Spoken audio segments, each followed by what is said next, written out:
So this last UV video is looking at Maya 2015's tools for taking something like this t-shirt and UV unwrapping it. It's a lot easier. It's just seems to take a lot of the hassle out of UV unwrapping.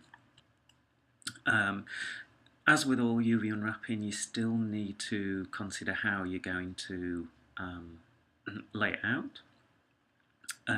This is a game model, and we've got these weird kind of sections at the top and the bottom in the sleeves as well. So we need to consider those as part of the UV layout. But ultimately, it is a t-shirt, so I'm going to lay it out in literally how a t-shirt is sewn together. So it's got seams along the top of the shoulder, around the arms, down the side. I'm going to have a seam along the bottom, and then literally the sleeves are like a cylinder that I'm going to try and have a seam under the bottom and just lay it out.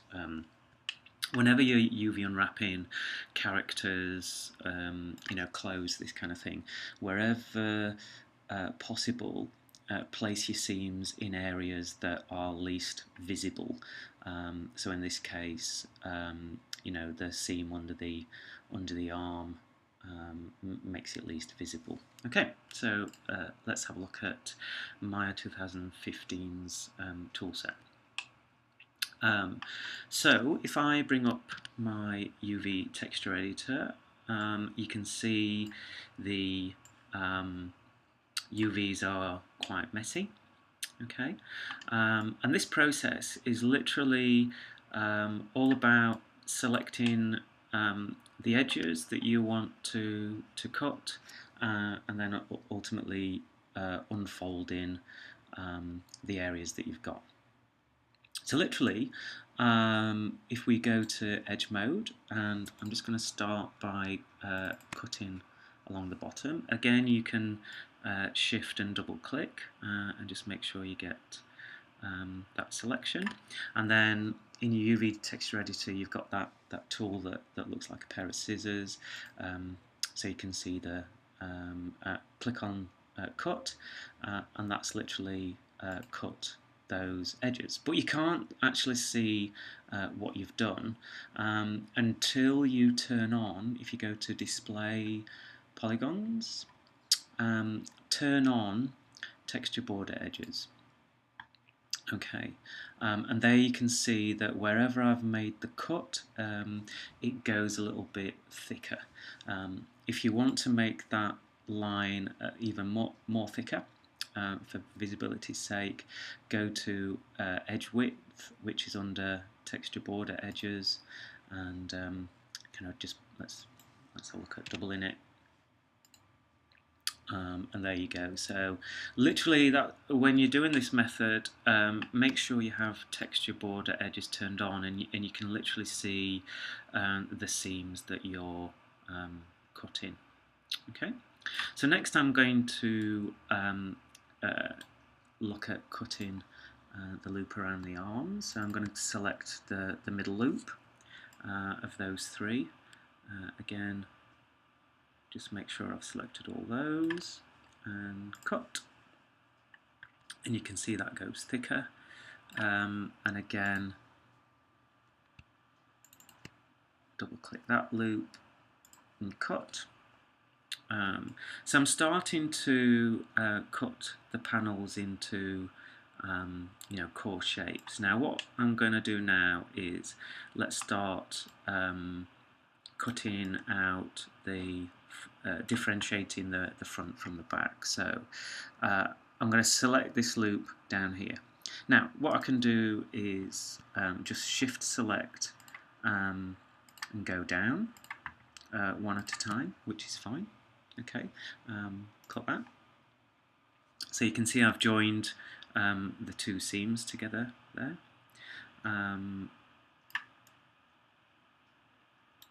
Okay.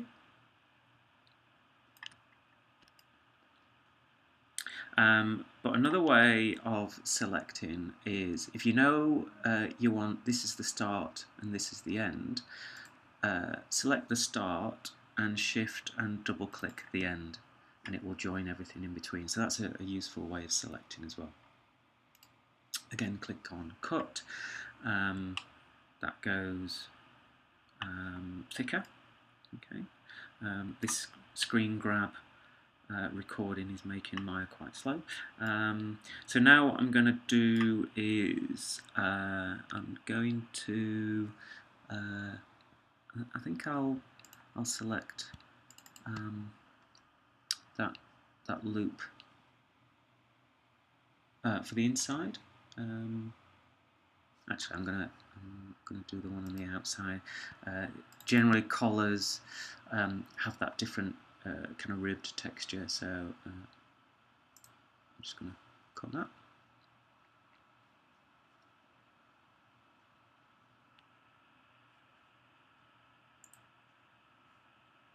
There we go. That goes thicker, and then literally I'm going to select that top one and cut.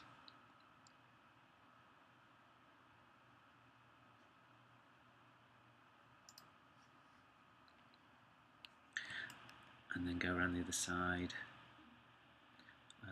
Try to match the seams up, so you know, make sure you kind of continue the same seam. Double click there. Okay, and cut. Okay, so that's gone thicker. So literally now,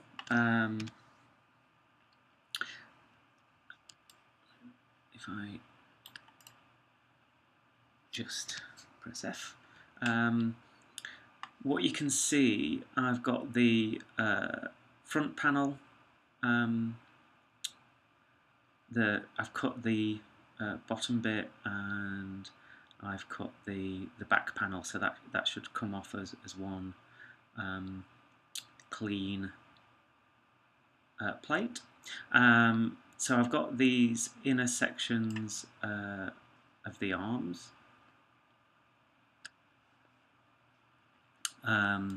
So I'll just zoom in there and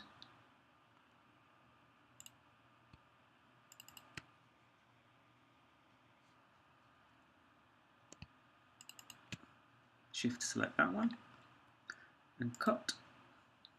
Okay.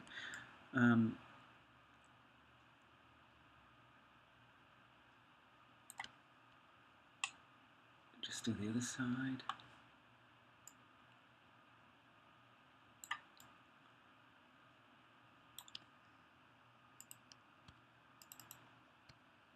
There we go, and cut.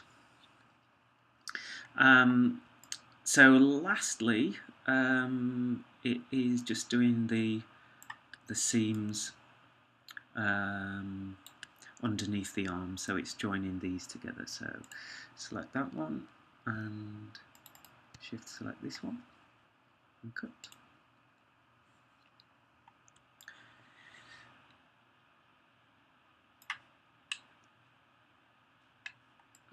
Obviously this will be a lot quicker on your machines, basically because I've got this screen capture software that really slows things down. So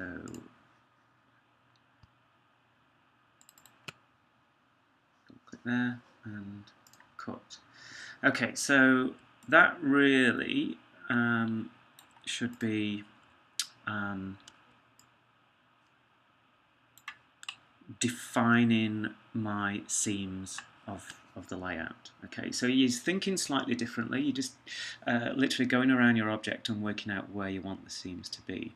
Okay, so the difference with Maya 2015 is if you go to polygons, the command that you want is unfold within your UV texture editor and bring up the dialog box. And ultimately, with Maya 2015, they've incorporated a new unfold algorithm. Legacy is the old one, and that's how it calculated the old one. So just make sure you're on the unfold 3D, which is the new one. And it's very simple. You've got things like prevent border intersection, so keep that on, and prevent triangle flip, so keep that on as well. So literally apply and close. So if you go to UVs and select all the UVs and then try that again, apply and close. So that runs through the algorithm, and as you can see, it's such an easier way of unfolding. It's much better. It just seems to really handle the shapes a lot better.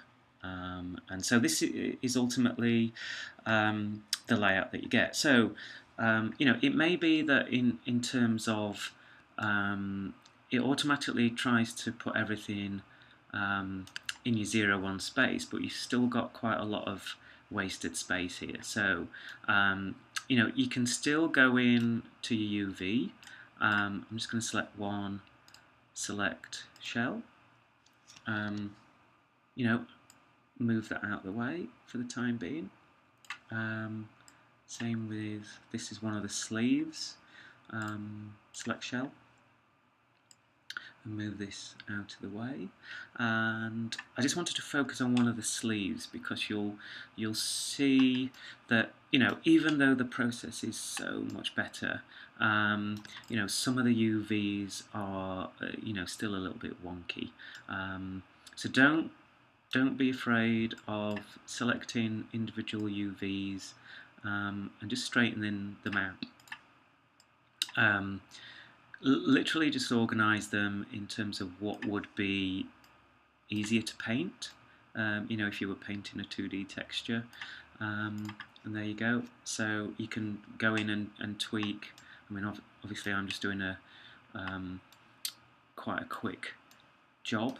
And again, this is one of the shapes inside the sleeve, so I'm just going to bring that in a little bit. Might make that easier to paint as well. You can kind of see that this is a little bit wonky. So if you spend the time to sort of organise it as you want to, and ultimately all you're doing is laying out the shapes to be as easy as possible to paint.